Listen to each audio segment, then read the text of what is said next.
All right, we're gonna record this maybe. Here? Yeah, they're there. Yeah. Just got a workbook. All right. So my name is JD. I'm the founder of azcollegeplanning.com. Thank you for coming in today. And the information that I am presenting today is general in nature. If you want to talk more about your family specific situation, at the end of the presentation, I'll offer a option for you to come in for a free consultation if you'd like that. I want to go over the booklet real quick. The first thing that you'll see in there is the blue evaluation form. If you'd fill that out, I'd really appreciate that. That gives me feedback and lets me know that I'm giving you, the parents, the information that you want. And then there's an option on here to put a check mark yes for a free consultation if you'd like that, or no. Either one of those is fine. And then in the booklet, we've got a handful of colleges I've helped students get admitted to and get some scholarships. And then the next page is a map to my office. This is my office. It's actually right around the corner. And then the next couple pages are the workbook notes. And then there's a few articles that are in here that you can read at your leisure. So how long have you been doing this? I started in August of 2007. So what's that, 19 years? So what you're going to learn today is why in-state is not always cheaper. And it's one of the most expensive myths that out there. The one number that actually matters is not tuition. We'll talk about that as we progress. How colleges really decide who gets money and who doesn't, and why waiting until senior year kills leverage. How some families pay less for private out-of-state colleges than public in-state schools using our proprietary strategies. And at the end of the presentation, if you'd like that free, no obligation consultation, sign up for that. I like to call this talk, You Don't Know What You Don't Know About College, but What You Really Need to Know About College, or How to Not Go Broke Paying for College. And it all starts with the ranking system.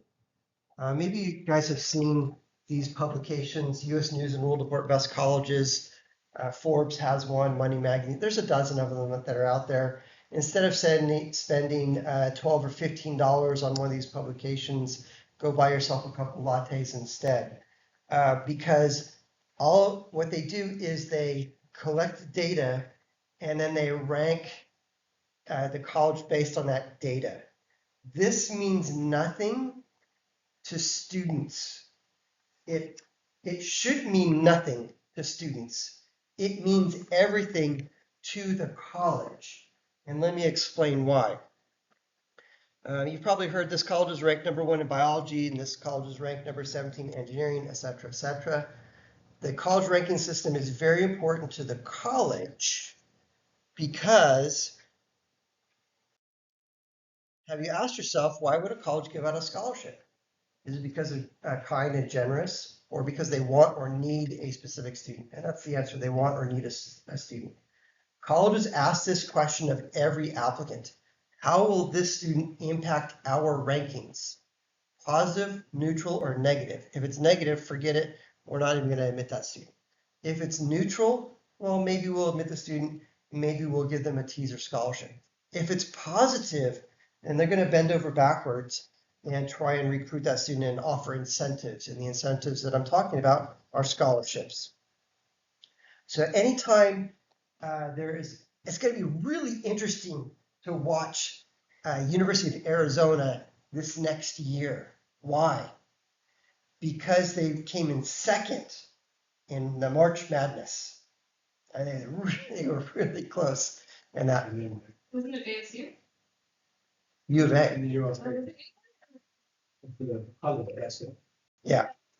So whenever there's and here's why I'm referencing U of A and March Madness. Whenever there's an upward trend in any category that's ranked, that attracts attention.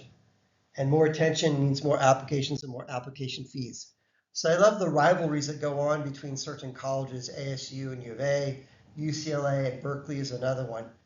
This last year, UCLA knocked Berkeley off the podium and became the #1 public national university. Because of that, we'll see what Berkeley does to try and regain that #1 spot. Because UCLA became the #1 public national university, that attracted a lot of attention.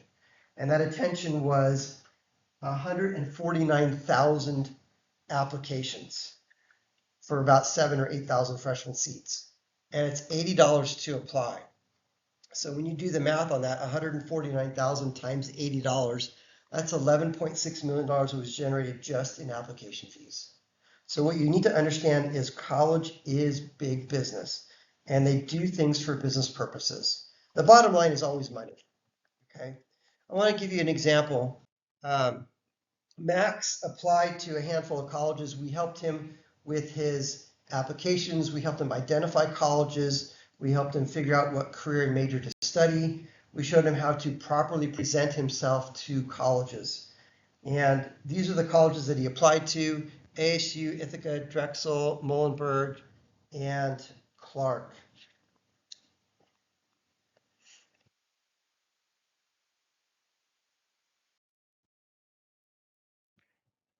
Drexel, and he was admitted to those colleges. He applied to, I think, about 10 colleges, and he was admitted to about 7 or 8. And it came down to these 5, and then it came down to 2.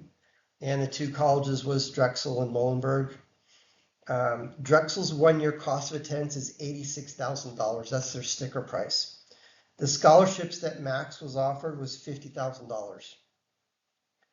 And if we run all the numbers on all that, his net cost was $27,298 for 1 year. It was cheaper than going to ASU. Then Muhlenberg admitted him. $85,000 is their sticker price, $66,000 in scholarships. And the end of the story is his net cost was $8,107 per year. Yeah, way. So the loans, the college gives the loan and they need to pay it back. There is a loan in here, and it's $5,500. So if we add 8, 9, 10, 11, 12, 13, it was 13.5 if he didn't take out the loans. Everybody in the town. When you submit the FAFSA form, we'll talk about the FAFSA in a moment. It doesn't matter which college you attend, and it doesn't matter what your income is, whether it's high or low. The maximum amount of federal student loans is $5,500. That's all. For the freshman year. Now, with the new One Big Beautiful Bill, there's a proposal to change that to, I think I'll have to double check, I think it's about $7,000 or $8,000. Okay, not a huge significant amount, and that's per year. Okay, so if you add that all together, it's about $26,000, maybe $30,000 maximum of student loans that the student would incur if the student was to take out those loans.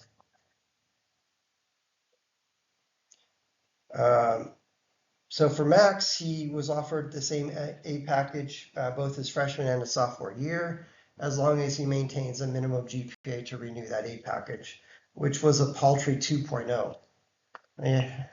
Show up to class, you'll get a 2.0 on that. It was less expensive for him to attend a private out-of-state college than for him to go in-state. So the question is why did they give him that amazing aid package? Yeah, he had good grades and some decent test scores, but it was because there were several categories that he ticked off that the college looked at and said, yes, you'll make a positive impact in these categories that we value that's ranked. And one of those categories was an underrepresented major. Here's an example of that is if a student applies to NYU and applies as a theater major, it's going to be a really strong challenge to get into that college because 40% of the students are theater majors there. I'm going to show you an example of another student who got into NYU. He applied not as a theater major. Another category was Arizona kid going to this out-of-state college. So sometimes there's different categories that we can identify that we can present to the college and go, hey, this student fits these categories that you value. So in the case study of Max, we instructed him with which activities he should focus on, what colleges to apply to, how to properly showcase himself to colleges through demonstrating interest, and what to write in his essays and how to follow up. And he did all those things and the results was amazing. And I've got more examples of that. We're going to learn several acronyms. The first acronym, we got to talk about this. What does a college value? This is a really important question to ask each of the colleges. What does a college value? And then present yourself as that. I talk to kids and I ask them questions, tell me about the different clubs and hobbies and things that you're involved with. And sometimes they'll say, I do some volunteer stuff with St. Mary's or St. Vincent de Paul or some other volunteer entity. If a student had 25 or 50 or even 100 volunteer hours and they told ASU that, ASU doesn't care. How do we know that? We're not going to get a scholarship for that. Now you take those same volunteer hours and you present that to Seattle University, they do value that. So we want to ask that question, what does the college value? And then do that, present yourself as that. So cost of attendance is everything. It's tuition, fees, lab fees, student ID card, parking pass, meal plan, dorm room, everything. We want to know what that number is. And at ASU for 1 year, it's $37,354. If you're looking at U of A or NAU, they're all about the same, 37, 38, 39,000. Now, if you are looking at U of A honors or NAU honors or ASU Barrett honors college, you can add some more dollars on there, another $5,000. So you're looking at about $39,000 to $40,000 is the sticker price for in-state. If you haven't done this, I really encourage you to go and visit as many colleges as you can and go visit the 3 colleges that are right here in town. The reason why I'm encouraging that is because it's not a big time or money commitment to visit these colleges. ASU, just drive down Scottsdale Road and you'll eventually hit it. GCU is about 45 minutes from here, and Arizona Christian University is off of, I forget what street it's off of, but it's another 40 minutes from here, give or take. I'm encouraging you to go visit those 3 colleges because they're 3 very different types of colleges. We've got ASU, which is a large public university. We've got Grand Canyon University, which is a mid-sized private college. And then we've got Arizona Christian University, which is a small college. And when you visit Arizona Christian University, look at it through 2 lenses. The first lens to look at it is the religious lens. Yes, they do require the students to attend chapel services and do things like that. And then also look at it through the size lens. It's about 1,000 students. It's a small college, okay? The reason why I'm encouraging you to go visit these colleges is because it's not a big time or money commitment. So that when you do go to Chicago or you go to Ohio or wherever you go, now you've got something you can weigh, balance, compare, and contrast. In fact, when you visit a college and you talk to a recruiter, if you don't walk away with the impression of, wow, that college is amazing, know that they did a bad job. That's their job, is to sell you on their college. One of the categories that's ranked is most expensive college. And Harvey Mudd in Los Angeles is one of those colleges that hits that mark at about $98,984 for 1 year. NYU is How much did you say? $100,000 for 1 year. Yeah. NYU, same is about that. UCLA is a little bit cheaper for out of state. It's $85,000 for 1 year. So if you really want to scare yourself, do this. Go to the college's website and in the search bar, type in cost of attendance. That'll bring you to the page. And then sometimes they add it for you and they'll give you a total. Sometimes you have to add it yourself. But go to that page, look at that cost of attendance. and then multiply that number times 4 years, and then multiply it again times the number of kids you got, 2 kids, 3 kids, etc. That's enough to give anybody a coronary right there. And have you asked yourself, how in the world are we going to be able to afford that? How are we going to be able to pay for it? And I've asked literally 1,000 families this question, and these are some of the ideas that they've told me as ways to pay for college, and there might be ways that you might be thinking about as well. And the first one that always comes up is, my kids are going to get a private scholarship. So let's put a definition on what private scholarship means. That is a scholarship that your student applies for and wins. If your student receives an email or a letter that says, congratulations, you've won this scholarship, and they did not apply for it, it's probably a scam. Especially if that letter says mail us $100, and we'll tell you which one you've won. Okay. Do you have a list of private scholarships? I do, but let me finish this, and it'll kind of divert your attention to what's really important. If you do win a private scholarship, it's portable. You could take it up to NIU, you could take it over to University of San Diego, you could take it over to Texas Tech. It's portable that way. Versus if the student won the Wildcat Scholarship at U of A, it's only usable at U of A. Now, of the $135 billion that's available of aid, less than 2% of that consists of private scholarships. Everybody wants to go after these pennies, these private scholarships. I want to go after where the big money is. And the big money is going to be in these 3 categories. The first category is going to be state funds. We want to maximize state funds. Second one is federal funds. We want to get as much federal funds as we can. And then the third category is the college's endowment funds. And that's the big one of the 3. If you look, I like to do this, it's a fun game. Go onto Google and type in the name of the college and endowment, and look up how much money that college has in their endowment. If you look up ASU, it's $1.5 billion in their endowment. U of A is about the same. NIU is a little bit less on that, but still almost in that billion category.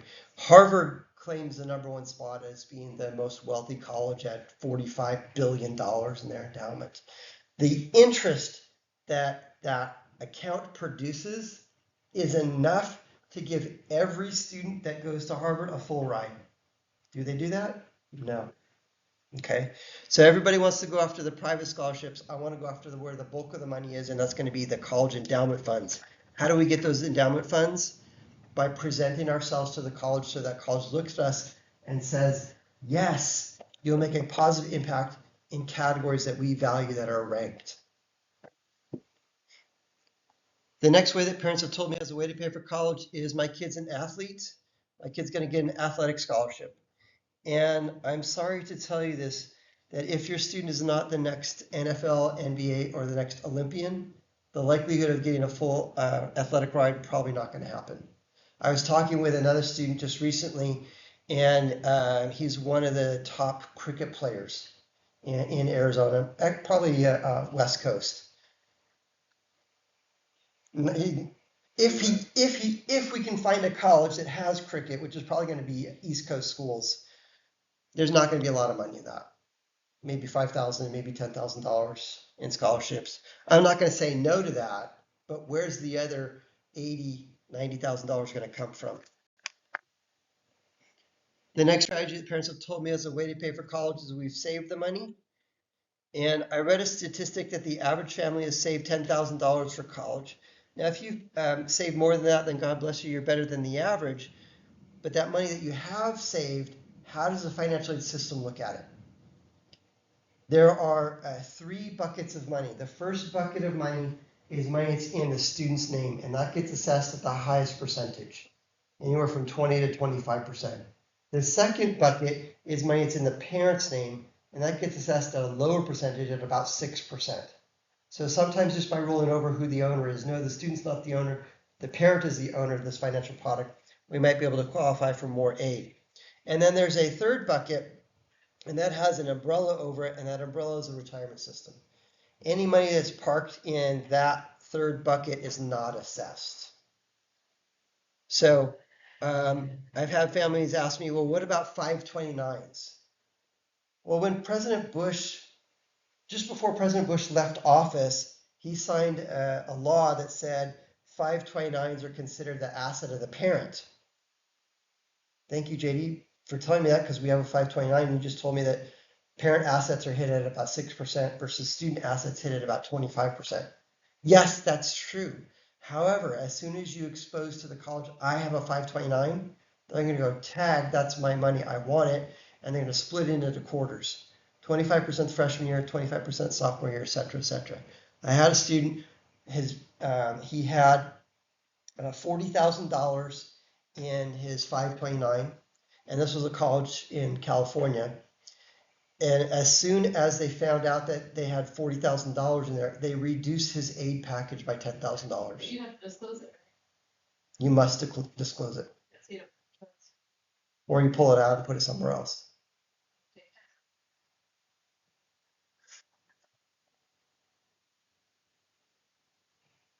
Next strategy is pay as you go. This is going to be an interesting one as the new One Big Beautiful Bill comes into full effect, because they are capping the amount of student loans. They're also capping the amount of federal parent educational loans.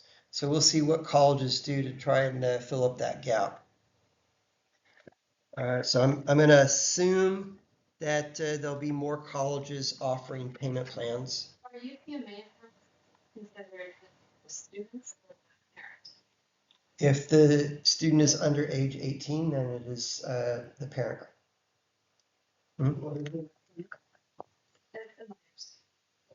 I forgot, under something minors account. I don't remember the acronym.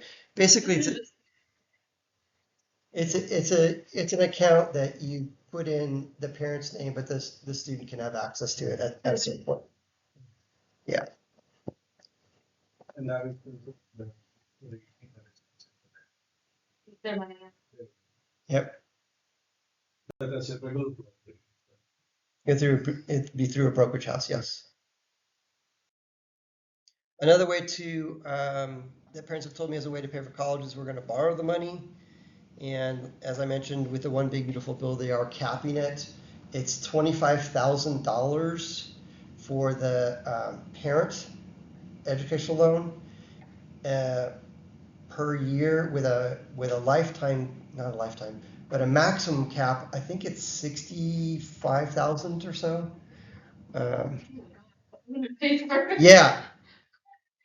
Yeah, exactly. So it's going to be really, really interesting to see what colleges do this next year. The next strategy that parents have told me as a way to pay for college is we're going to use our equity in our home. I won't go into details on that.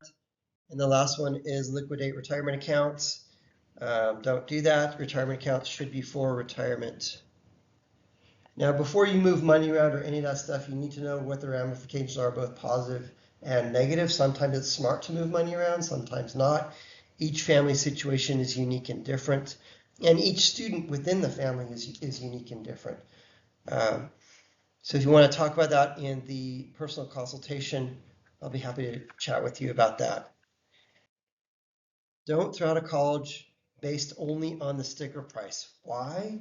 Because private colleges know that they must compete with in-state costs. And if a college really wants a certain student because of that student will have a positive impact on their rankings, that college will make it feasible for your student to attend by offering scholarships. And I just showed you that example with Max. This is where we excel at AZ College Planning, is helping students and showing students how to properly present themselves to colleges so the college says, yes, we need this student, and we guide them with things to do, what essays to write, and all that stuff. An important question to ask each college is, what is the average timeline for students to graduate from your college? And if you go to my website, azcollegeplanning.com, and click on the college results button, it'll tell you, and type in the name of the college, it'll give you that information. So here's ASU. So 66% of the students are taking 6 years to graduate. So why is that? Well, one reason is because they're trying to get into a class and that class is full. And they need that class in order to get into the next level class. I have a strategy on how to get into those full classes. We'll talk about that later on. Say it again. Yes, there is that possibility that they're not a full-time student. Okay. Another reason why it's taking students 6 years to graduate is because they flip-flop between majors. This week I'm a biology major. No, business major sounds cool. Oh, philosophy major, that sounds awesome. I'll do that. I don't know what I could do with that, but I'll do that. No, I'm back here, I'm declared. Every time a student changes majors, that pushes the graduation window up further and further. So what we do at AZ College Planning is we help the students research careers and majors before they head off to college so that they're more solidified. This is the direction I want to go into, and they're less likely to change their major and change their mind. Plus, we look at your students' demographic and help them promote themselves to colleges so the college says yes, you make a positive impact on our rankings. Here's my story. That's my high school senior picture. When I walked into my counselor's office, I still remember her today, Miss Nuss. She was a really nice lady. And I walk in there, sit down, JD, good to see you. Hi. JD, you are a good artist. You should be an art major. Okay. All right, next. And that's how much time I spent with my guidance counselor. No offense to any of them, they're overworked and overbooked. I went home and I thought about it for all of about 37 seconds. I thought, artists don't make any money, I've got to do something else. And I thought, oh, I'll be a graphic designer. Yeah, I'll do that. Once I made that decision, I had a friend who was at Biola University in Los Angeles. And I was talking to him on the phone. And he says, JD, you got to come to this school. It's so awesome. We have the most amazing beach bonfire parties. And we did. And the girls here are super cute. And I said, do they have a graphics department? He says, yeah. And I said, dude, I'm in. And that's how much thought went into me picking my career major in college and all that stuff. What ended up happening is and I do recommend this for your student as well, is look for an internship. What I did was I looked for an internship in my junior year of college. I really wish I would have done that earlier, high school, junior or senior year, or even freshman year of college. And I got an internship at a graphics house and decided I don't want to do this the rest of my life and had to reset and all that stuff. So we can help with figuring out what career and major to study. I was just doing some research this morning on AI, and there's this big hullabaloo about AI taking over the world and creating robots and whatever. But we're still going to need the human interaction. What majors and careers can we parallel with or include with AI? And I've been doing some research on that. I think that's going to be the next wave there. There are two main financial aid forms. The first one is the FAFSA form, and the second one is the CSS profile. There are some similarities between the two, and there are some differences between them. The FAFSA, there is no charge for that. Hence the name, Free Application for Federal Student Aid. And the FAFSA is a static form. You can't add or subtract any questions. Whereas the CSS profile, it asks all the same questions that are on the FAFSA form. And then there's the supplemental section where colleges can add questions. The CSS, there's also a fee to submit it. It's $25 for the first college and $16 for each additional school. One of the supplemental questions on the CSS profile that some colleges ask is, what's the make, model, and year of your vehicles?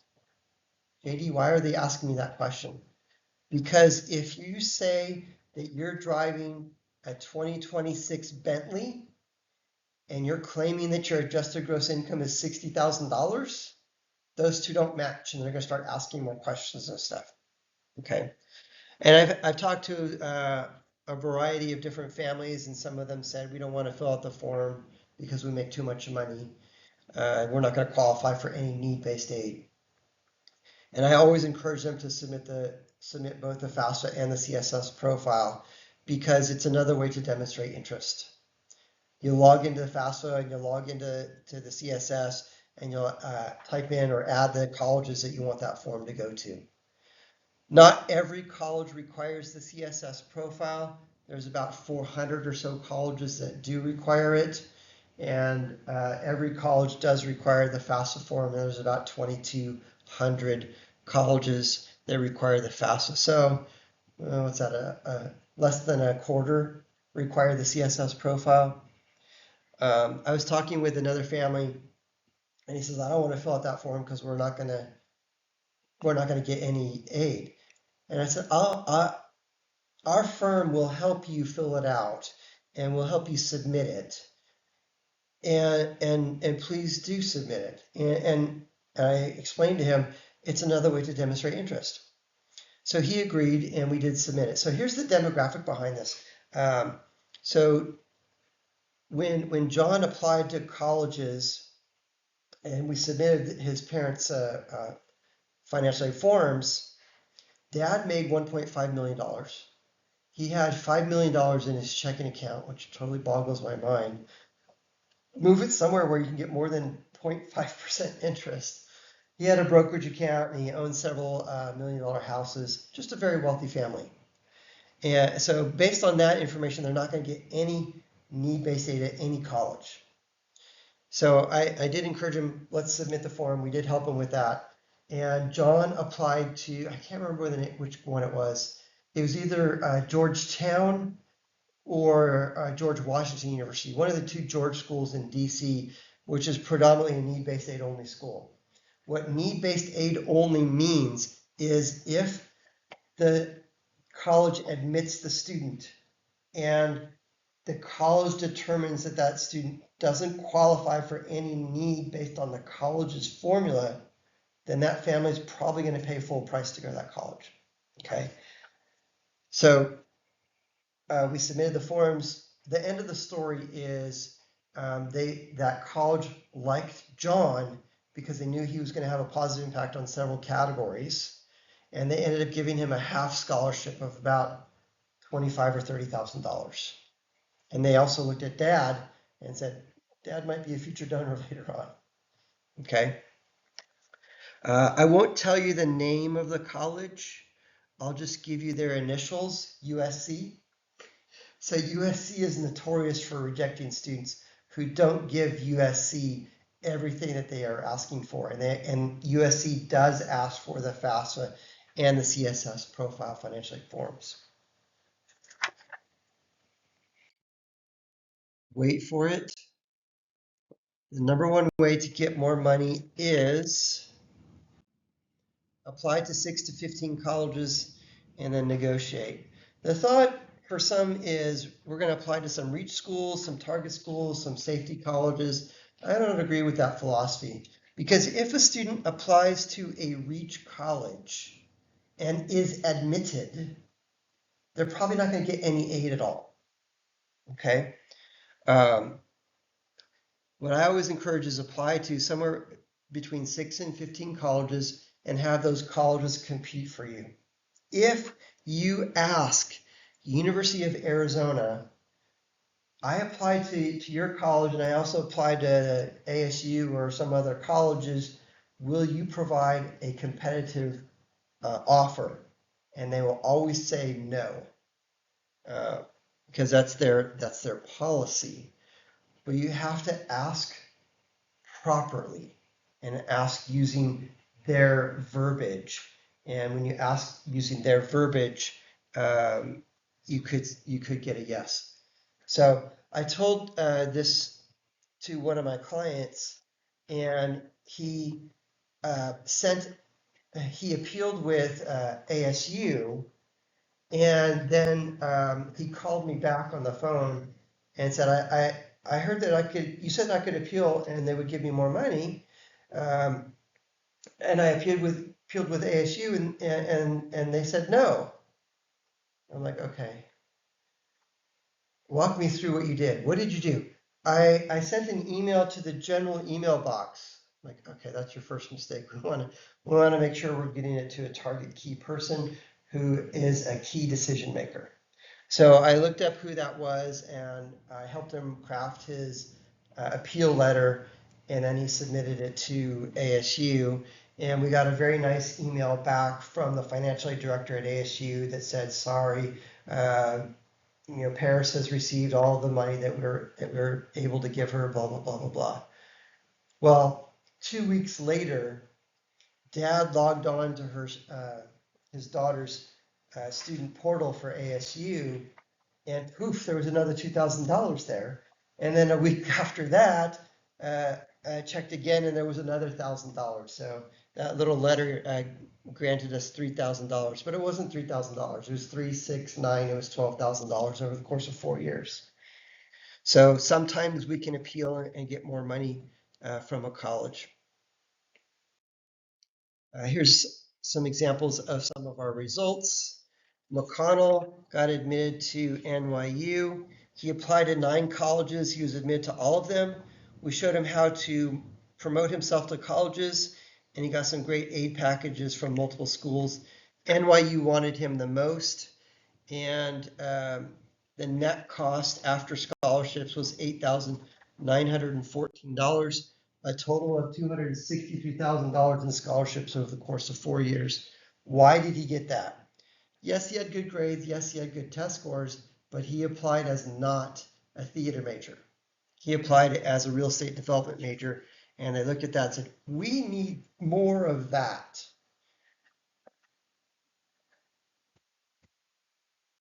Here's Rohit's story. I love to tell this story and ask these questions. What's good? Good is being admitted to the college. What's better than being admitted to the college? Getting a scholarship. What's better than getting a scholarship? Getting the full tuition scholarship. When you talk to your friends or neighbors or other students and they tell you that their student received a full ride at ASU, U of A, or NAU, be very skeptical.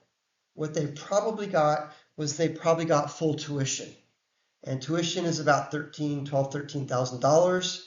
And when we're looking at a sticker price of about $35,000 to $40,000, that's still a pretty big gap there. What's better than getting full tuition? Of course, getting a full ride. And when a student receives a full ride, the only thing that mom and dad pay for is going to be transportation, an airline ticket to get them there, or a bus or gas or whatever. What's better than that? Getting paid. Exactly.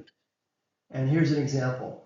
Rohit was offered all tuition and mandatory fees for 4 years, $4,000 per semester cash stipend. That's for all national. Yes. He got $1,500 per semester on-campus housing stipend and a $6,000 one-time award. When you add all that together, he netted $2,000. What does the college value? Present yourself as that. This college valued national merit students. So we present him there. He was also looking at Stanford, and Stanford doesn't care about national merit. So we want to ask that question, what does the college value, and then present yourself as that. Nicole was admitted to Watch U. So is your goal? My ultimate goal is to help them get into college that's a great fit for them, that provides a solid major that they can immediately go and get a job, or if they want to continue their education and get their master's or their doctorate degree or something like that. And then the frosting on the cake is going to be scholarships. I want them to get in, and I want them to get out of college in 4 years or less, and I want them to do that on the cheapest side possible. And cheapest doesn't always necessarily mean in-state.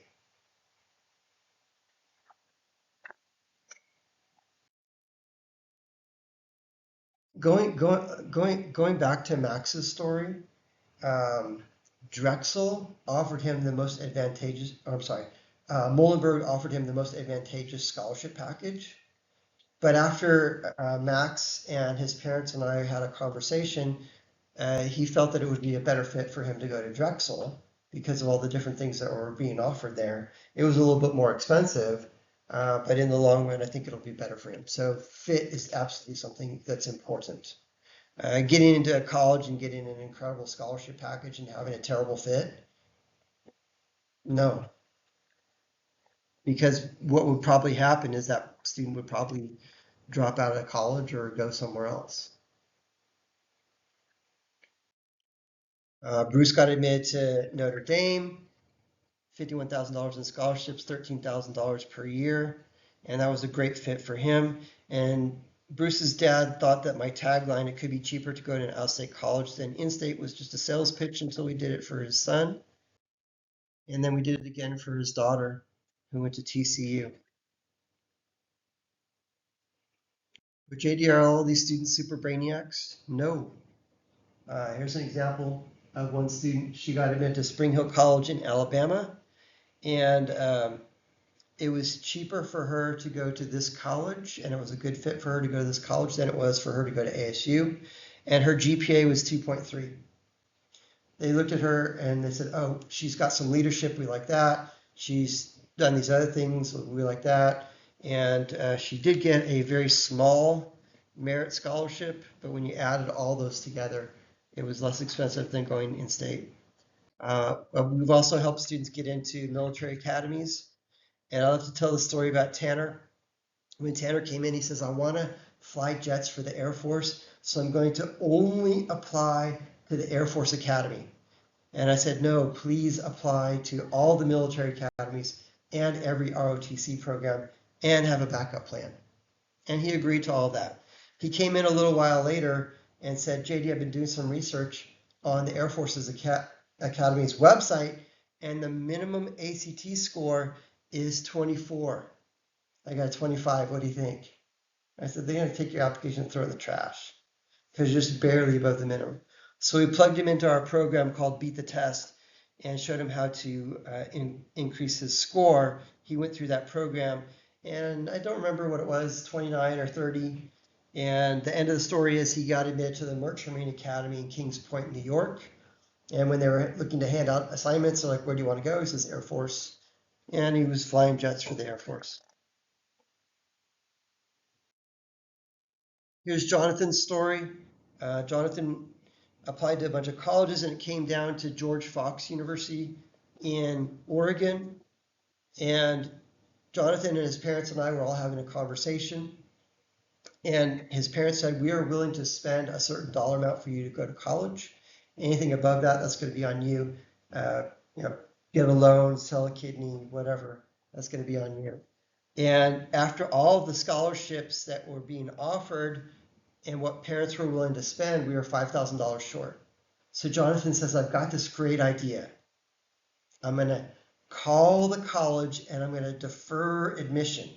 Yes, you can do that at 99% of the colleges, except for Berkeley.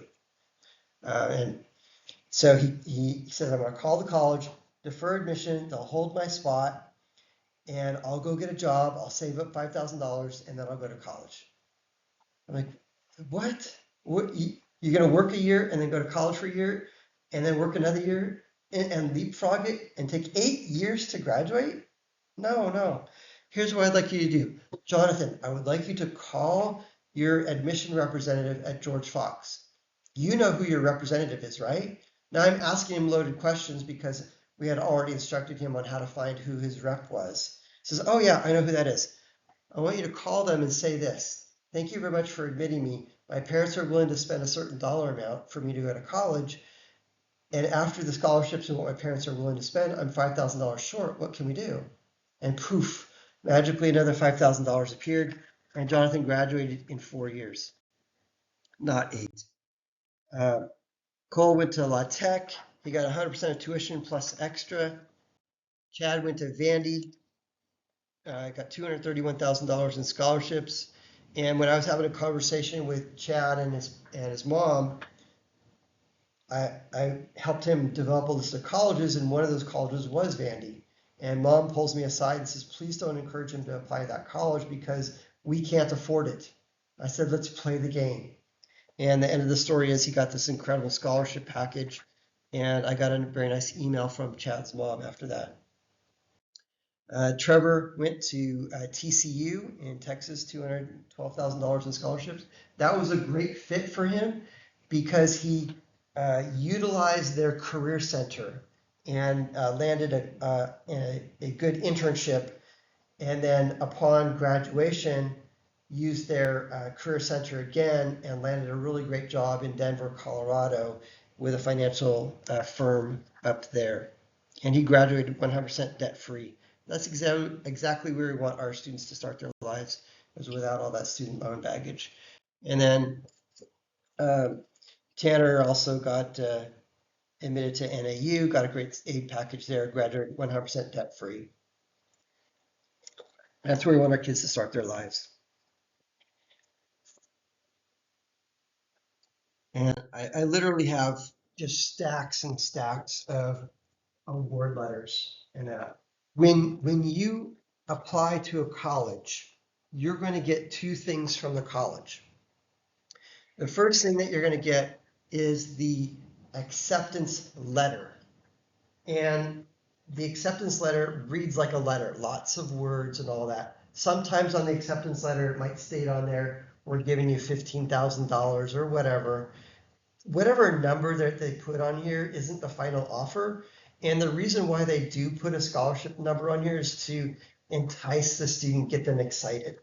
What we want is we want the award letter, and the award letter reads more like an invoice, lots of numbers and all that, and it'll tell you what the bottom line is. The bottom line is it's going to cost you this much money after scholarships and loans to go to that college. We want that from each of the colleges that your student applies to before you make a college selection decision. Loyola Chicago, we appealed and we got an extra $2,000 by writing a good appeal letter. And I just did another appeal with another student at Loyola Chicago, and she just sent me an email today that that's the college that she's going to choose to go to. And funny enough, they also gave her $2,000 just for writing an appeal letter. I want to help tell your student success story, and this is how we're going to do it. We host one-on-one meetings, and I will introduce you to our lead counselor. His name is Jonah. He's fantastic, and he'll ask a whole bunch of questions and formulate a game plan as we move forward. And then in one of the meetings, we'll set your student up on our career assessment tool. We'll show them how that works. You answer a handful of questions, and it will generate a list of occupations. You click on it and you save the occupation, and it will generate a list of majors. You click on the major, and it will generate a list of colleges. Super awesome. And we will oversee that list of colleges, and we'll make our recommendations. These are the colleges that we think you should apply to because it has the major in the program that you want. We think it might be a good fit for you, and you have the ability of potentially getting some scholarships there. So we have one-on-one meetings, and we also have some classes. And the classes complement the one-on-one meetings. I already mentioned the Beat the Test class. We also have a How to Study class. We have an Influencer Marketing class. And this particular class is going to be coming up in September. I host that one twice a year. It was in March. And the reason why it's in March and why it's in September is it's right before the big college fair. There's two fairs here in Maricopa County. There's one in the fall, and it's downtown at the Civic Plaza. And then there's another one in the spring. And before your student goes to the college fair, sit in on this particular class because I'm going to teach the kids, when you go to the college fair, here's the questions you ask. Here's how you develop rapport with the admissions recruiter, and here's how you follow up with the admissions recruiter. That's an important step because it will be the admissions recruiter where the admissions recruiter and a panel of people that make the decision, do we admit you and do we give you scholarships? And the human psychology is if they know you and they like you, the probability of admission and scholarship goes up. We also have a resume class, and the resume class is coming up next week. And it's mandatory for all juniors, class of 2027. So if you've got a junior, please plan on attending that class. And then that resume class is the prerequisite for the application essay class, which is in June. And the application essay class is a 3-day class. And during those 3 days, we will fill out the college application in the class. We will work on our essay in the class and finalize our resume in the class and have all that stuff ready to go, so that when applications open August 1st of your senior year, you have everything ready to go. Just log in, double check everything. Yeah, looks good. Copy and paste your essay, upload your resume, click submit and pay the fee, and then you're done. What many students will do is they'll look at the deadline and go, oh, the deadline isn't until February. Well, if you want to increase your chances of being admitted, you want to get your application submitted earlier. I have a student, I have 2 students this year. One had a 3.8 GPA and the other one had a 3.9 GPA. Both of them applied to ASU Barrett, and the 3.9 student was not admitted and the 3.8 student was admitted. Why? Because the 3.8 student submitted her application in September, and the 3.9 student submitted his application in late January. Okay. I love to tell the story about David. David got admitted to Purdue, got admitted and got a nice scholarship package there. He submitted his application in, I don't remember the exact time frame or the date, it was late August, early September that he submitted his application, got admitted to Purdue and got a nice aid package. He had some of his friends at his same high school also apply to Purdue who had higher grades and higher test scores than David did. They also got admitted, but they got no scholarships. Why? And the answer is because David submitted his application early. And we really encourage students to do that. And that is all through the application essay class. And then we have a couple parent classes in that. So we help by offering personalized one-on-one meetings that are compassionate with our compassionate guidance, motivating support that keeps students on track and confident in their college journey. So if you would like a complimentary college consultation, fill out that blue evaluation form and I will give you a gift certificate for that. And when you come in, the meeting will be about an hour. Please bring your student in and we'll have a conversation, see if we're a good fit. And then from there, we can kind of move forward. Here's another one. And this was from Noah. I got into Georgia Tech. Thank you for the 10-week plan you gave me. It helped me get into my dream school, which means a ton. I'll be attending Georgia Tech in the fall. I got $32,000 a year. It was the best aid offer I got outside of ASU. And that. So I get those all the time. So we are the nation's leading experts in admission and financial aid and guiding families with proven results since 2007. And if you'd like to explore how we can make a real measurable difference with college admission and college scholarships, fill out that form and let me know. Do we have any questions? So if the student applies when they open the applications, how does the college evaluate? Do they evaluate first come, first serve, or like do they wait until the last day, like until all the applications are received and if they make it? It is first come, first serve. And when you do submit your application, well, here's an example, is UCLA had 149,000 applications. And the UCs have a hard deadline of November 30th. So at 10:59 p.m. Arizona time, which is midnight California time, they're going to turn off the application service, so you can't submit applications after that. Now, imagine that you are working in the admissions department at UCLA, and you've been working there for a few years and you know the trend. So this year we had 149,000. Last year we had 140. So this next year we'll probably have 160, I don't know, more. And you also know that 70% of the applications are submitted 2 to 3 days before the deadline. What's the vibe in the office when it's 2 to 3 days? Yeah, it's crazy panic. And we want to get our applications in before colleges go into panic mode. Okay, there are different heading titles. There's early action and early decision. And Clemson has an early action deadline of October 15. Some colleges have an early action of November 1. Some might have it December 1. And then there are regular decision and regular decision.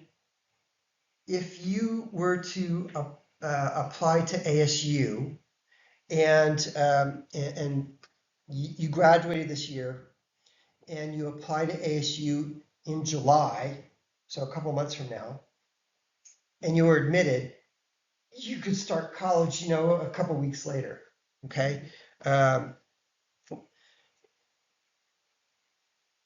then there's another group of colleges, and the admissions heading is called rolling admission. As applications roll in, they'll roll out decisions. So ASU and NAU are rolling admission. U of A was rolling admission 2 years ago. This last year, they went to an early action and a regular deadline. We'll see if that changes.